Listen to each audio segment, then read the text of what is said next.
Assalomu alaykum. Bu Akvadoktor kanali.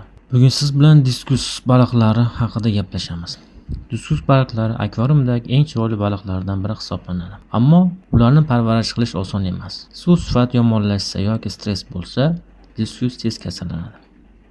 Bugungi videoda biz diskus baliqlarining eng ko'p uchraydigan kasalliklari, ularning belgilari va davolash usullarini ko'rib chiqamiz. Diskus balig'ida eng ko'p uchraydigan kasalliklardan biri bu geksamitoz.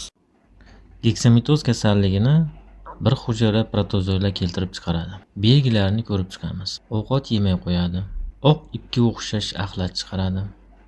Baliq ozib ketadi. Bosh qismida kichik teshikchalar paydo bo'ladi. Kasallikni kelib chiqadigan sabablari: iflos suv, stress, noto'g'ri sifatsiz ozuqalar berish. Protozoylarning diskus baliq ichagidagi hayot siklini ko'rib chiqamiz. Protozoylar baliq tanasida har doim yashirin holatda yashaydi.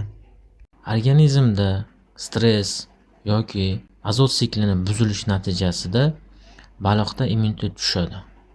Tushgandan keyin protozoylar rivojlanishni boshlaydi. Ko'paygan parazitlar ichakda bo'linish orqali ko'payadi va axlat orqali chiqadi.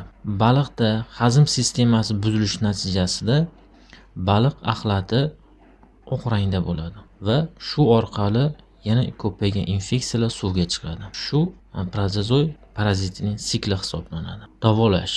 Odatda bu kasallik metronidazol bilan davolanadi. Ko'pincha davolashda parazit yuqtirib olgan diskus balig'i karantinga olinadi, ya'ni alohida akvariumga olinadi. Bu holatda harorat 34-36 gradusga ko'tarish kerak. Ayratsa miqdori oshiriladi. Suv tez almashtiriladi. Diskus balig'ida bundan tashqari ichak parazitlari ham uchraydi. Ichak parazitlari asosan ikki xil: yumaloq chuvalchanglar hamda tasmasvon chuvalchanglarga bo'linadi. Diskuslarda keng tarqalgan muammo bu ichak parazitlari. Demak, belgilarini ko'rib chiqamiz. Ovqatdan bosh tortish, ozib ketish, oq yoki uzun axlat. Ko'pincha davolash uchun quyidagi dorilar ishlatiladi. Yumaloq chuvalchanglari uchun levomizol, tasmasvon chuvalchanglari uchun esa praziquantin dori preparatlari qo'llaniladi. Diskuslarda bakterial infeksiyalar ham uchrab turadi. Bularning belgilari: tananing qorayishi, suzish suslashishi, qanotlarning chirishi.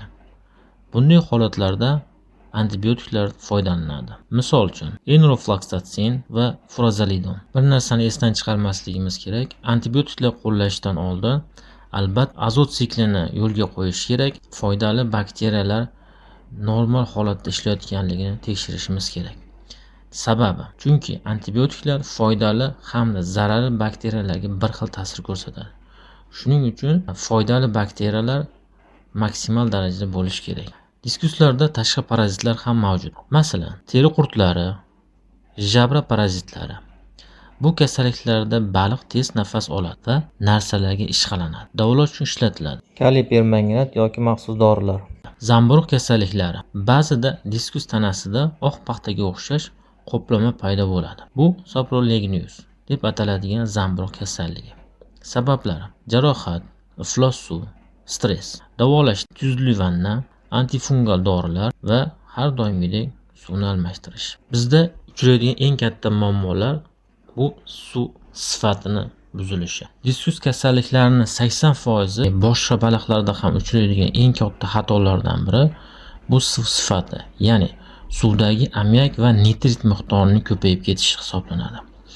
Buning uchun bizda doimiy foydali bakteriyalar bo'lishi kerak va filtratsiya jarayoni normal holatda ishlashi kerak. Diskus balig'i uchun muhim ko'rsatkichlar: harorat doimiy 30 gradus, kislotali muhit, ammiak doim 0, nitrit doim 0 bo'lishi kerak. Buning uchun yaxshi filtratsiya, ortiqcha ovqat bermaslik, har doim sifatli ovqatlardan berish kerak. Kasalliklarning oldini olish.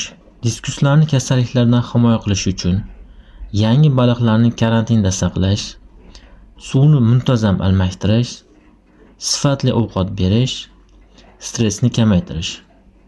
Bu usullar bilan ko'p kasalliklarni oldini olish mumkin. Diskus baliqlari juda chiroyli, ammo parvarish juda muhim.